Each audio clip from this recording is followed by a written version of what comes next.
గుండెల నిండా ధైర్యాన్ని నింపగలిగే మహాయోధుడు, అభయహస్తంతో ఎల్లవేళలా మనల్ని కాపాడే ఆ పవనపుత్రుడిని ఇప్పుడు మనసారా స్తుతించుకుంటూ శ్రీ పంచముఖ ఆంజనేయ స్వామిగా అవతారమెత్తిన కథ దృశ్య రూపంలో తిలకిద్దాం రండి. ఆంజనేయం ప్రసన్నాంజనేయం ప్రభాదివ్యకాయం ప్రకీర్తిప్రదాయం భజే భజే బాలగాత్రం భజే పవిత్రం భజే సూర్యమిత్రం భజే రుద్రరూపం భజే బ్రహ్మతేజం. అది రామాయణ మహాయుద్ధం భీకరంగా సాగుతోన్న తరుణం. శ్రీరామచంద్రుని సారథ్యంలో వానర సైన్యంతో విజృంభిస్తూ లక్ష్మణస్వామి తనతో పోరాటం చేస్తున్న రావణుడి కుమారుడు ఇంద్రజిత్ తలని బాణంతో ఒక్క వేటుతో వేరు చేశాడు. ఇంద్రజిత్ మరణవార్త విన్న రావణుడు ఆవేశంతో ఊగిపోయాడు. ప్రతీకారం కోసం పాతాళ లోకాధిపతి తన సోదరుడు అయినటువంటి మహిరావణుడి సహకారం కోరాడు.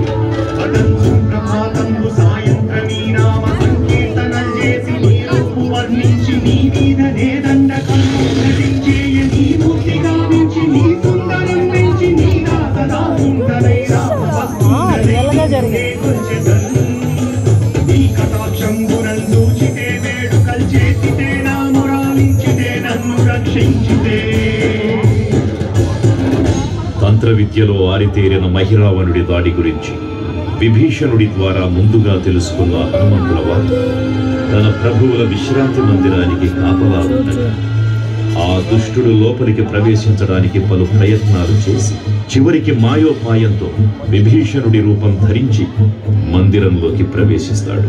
నిద్రిస్తున్న రామలక్ష్మణులను అపహరించి పాతాళ లోకానికి తీసుకుని పోతాడు. అంజనాదేవి గర్భాన్మయా దేవని నింసనేరంతవాడన్ దయాశాలి వై చూచియుండాత వై పూసి కస్కదన్ నిల్చియుం తొల్లి సుగ్రీవకు మంత్రి వై స్వామి కార్యార్థమయ్యేకి శ్రీరామ సౌమిత్రులను చూచి వారిని విచారించి సర్వేసు పూజించి యజ్ఞాను చంపంటు గాలించి వాలిని సంపించి కాదు సతిలకు దృష్టి వీక్షించి కిష్కింధకే తెంచి శ్రీరామ కార్యార్థమై లంకకే తెంచియుం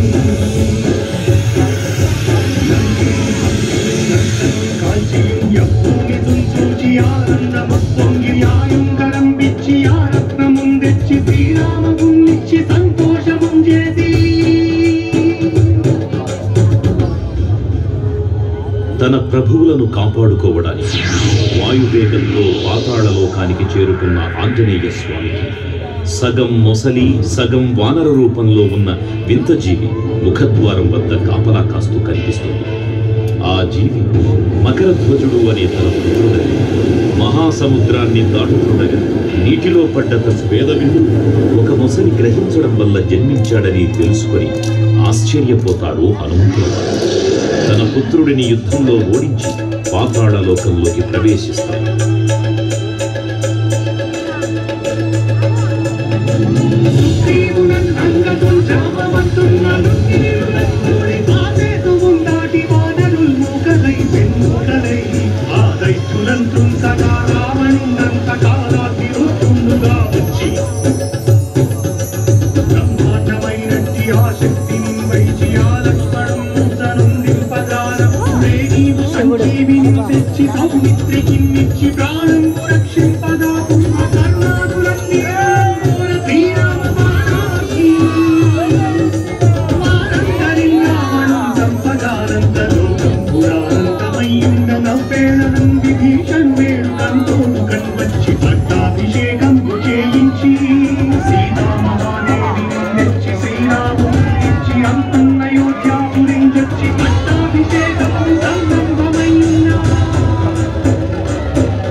పాతాళలోకంలో అడుగుపెట్టిన పవనపుత్రుడు మహిరావణ మరియు అహిరావణ సోదరులకు భీకరపూర్తి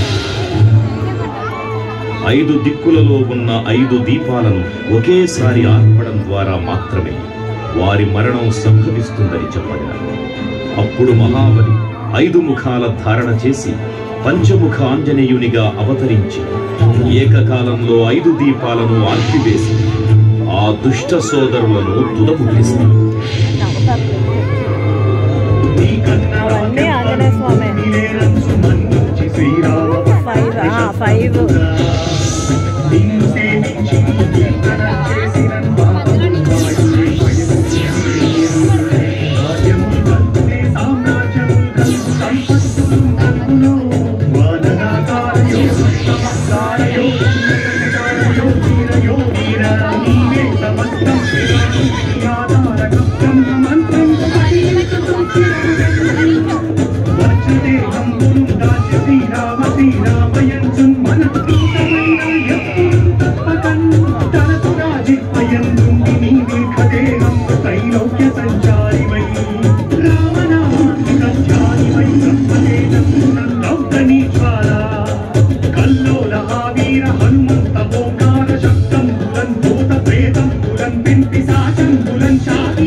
నన్నేలు నా స్వామి ఓ ఆంజనేయ నమస్తే సదా బ్రహ్మచారి నమస్తే నమో వాయుపుత్ర నమస్తే నమః. తూర్పు దిక్కున చూసే శ్రీ హనుమాన్ ముఖం సర్వ పాపాలను హరించేదిగా, దక్షిణ దిక్కున చూసే శ్రీ నరసింహుని ముఖం శత్రుభయాన్ని పోగొట్టి విజయం చేకూర్చేదిగా, పశ్చిమ దిక్కుని చూసే శ్రీ గరుడ ముఖం భూత ప్రేత తాంత్రిక భయాలను పోగొట్టేదిగా, ఉత్తర దిక్కు వైపు చూసే శ్రీ వరాహ ముఖం గ్రహదోషాలను హరింపజేసి అష్టైశ్వర్యాలను అందించేదిగా, ఆకాశం వైపు చూసే శ్రీ హయగ్రీవ ముఖం విజ్ఞానాన్ని, విజయాన్ని, ఉత్తమ జీవిత భాగస్వామిని అందించేదిగా పురాణాలు చెబుతున్నాయి. కావున భక్తులారా, అన్ని విధాలుగా మనలను ఆపుకుని శ్రీ ఆంజనేయ స్వామిని మనసారా స్మరించుకుని ధరించండి. శ్రీ శ్రీ శ్రీ మహావీర బజరంగ బలికి జై.